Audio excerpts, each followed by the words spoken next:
All right, today we're going to pull back the curtain on what it really takes to be a world-class event host. Doesn't matter if you're in front of a small team or a massive stadium, these are the strategies that'll make you absolutely unforgettable. First things first, let's just get this out of the way. Getting up on stage is terrifying. Even the pros feel it, you know? As Rahul Kali says here, that feeling, it never really goes away. You just get better at handling it. So that knot in your stomach, that's not a bug, it's a feature. It means you're about to do something that matters.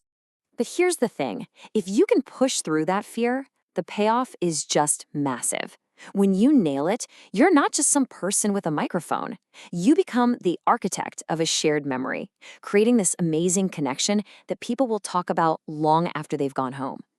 And that really gets to the heart of a host's true challenge. You have to create these powerful moments, literally out of thin air. Your real job isn't just reading a script. Nope. It's to improvise, to spark joy, laughter, and inspiration from the totally unpredictable energy of a live crowd. You're basically the conductor of that energy. So, how do you become that conductor? Well, it all starts way before you even think about stepping on that stage.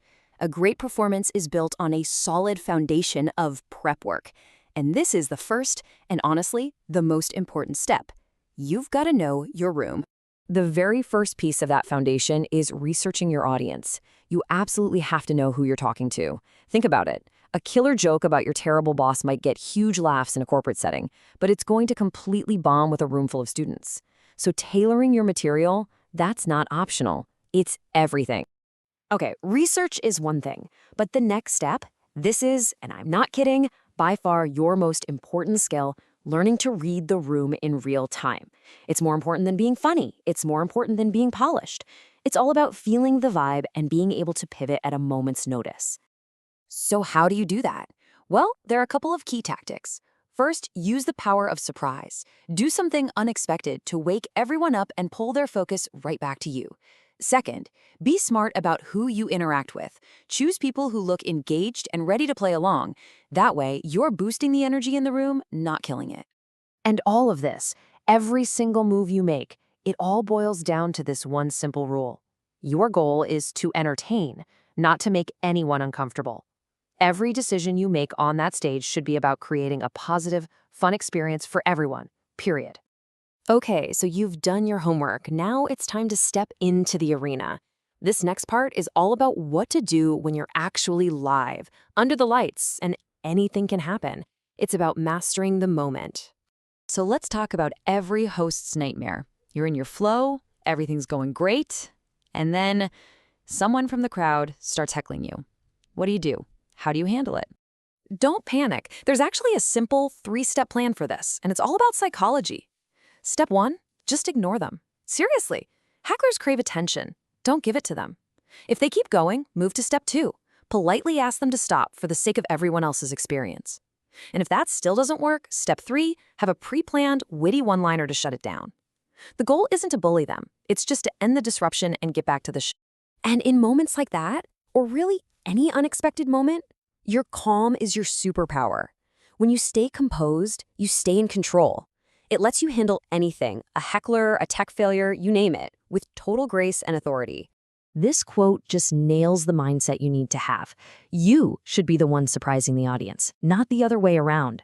Your calm signals to everyone that you're ready for whatever comes your way. Okay, want to try a more advanced move? This one's a game changer. Instead of just telling a joke, guide the audience to the punchline with you. You can do this by asking a series of leading questions that makes the final payoff feel like something you all discovered together. Let me give you a perfect example. Say you've got this killer joke about traffic. Instead of just launching into it, you build up. You ask someone, hey, where'd you travel from today? Then, how'd you get here? And finally, wow, how long did that take? See? You're creating this shared story, so when you finally deliver that punchline, it lands so much harder. So you're prepared. You know how to handle the crowd. But what happens when things go, well, completely off the rails? This is where you pull out your ace up your sleeve. I want you to picture this scene. The next speaker is running late, the projector just died, and the event organizer looks at you with sheer panic in their eyes and mouths. Fill for 10 minutes. This is the moment that separates the amateurs from the pros. What do? Well, the pros, they have something called filler activities ready to go. These are your secret weapons. They're pre-planned, super engaging little bits you can use to turn that dead air into a fun, memorable part of the show. The best filler activities are simple. They don't need a bunch of props, and you can do them all by yourself.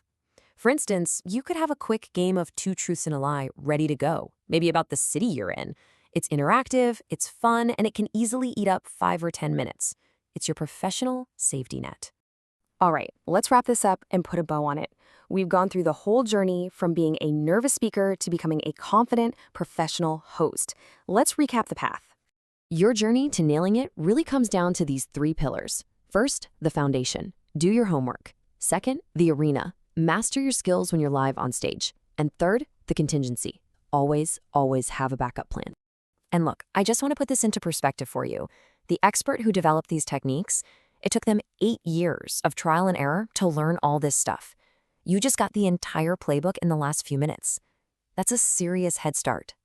So the toolkit is yours now. You have the strategies, you have the mindset. The only question left is, which one of these skills are you going to tackle and master first?